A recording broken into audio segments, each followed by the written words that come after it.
হোক, আপনি যে ক্ষতিগ্রস্ত হয়েন না। আপনারা বলেন, কেউ যদি আবার সে দলকে আরো সাহায্য করে, বুঝতে হবে তারাও সে দলেরই লোক। এইটা আপনাদেরকে সচেতন থাকতে হবে, আপনাদের খেয়াল রাখতে হবে যে তারা কারা। আমরা কাউরি হুমকি কিংবা কাউরি তাদের দেশ বিক্রি করতে চাই না। দাদা বাবুরা যারা আছে তাদের আমরা বলি যে আপনাদের দাদাগিরি ওখানেই করেন, দাদাগিরি এখানে ফলাতে আসবেন না। এদেশের মানুষ দাদাগিরি পছন্দ করে না। সময়টা বন্ধ করেন।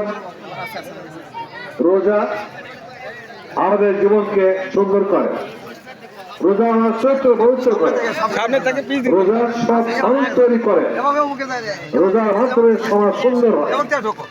এই রোজা যদি আমরা রেখে সমাজ করতে না পারি, আমাদের ভাগ্যবান। আমাদের মোদী সাহেব হজ করে, ঈদের মাঝে হজ করে,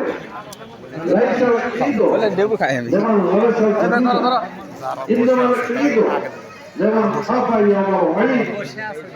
এই তাদের জন্য নয়, খুশি তাদের জন্য নয়, অতিরিক্ত আলোচনা করে খুশি কাদের জন্য।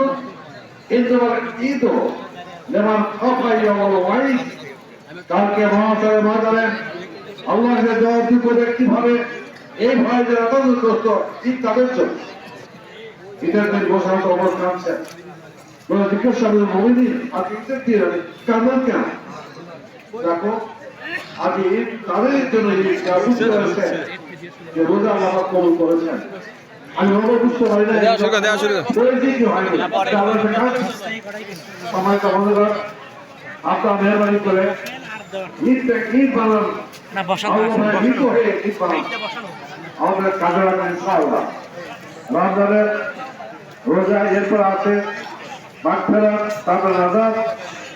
আমাদের বাপ মা ছেলে মেয়ে ভাই বোন যারা দুনিয়ার বুকে বিদায় চলে গেছে, তাদের আমাদের দোয়া করতে হবে যাতে করে তারা তাদের আজাব বন্ধ হয়ে আছে, আবার আজাব চালু হয়ে না যায়।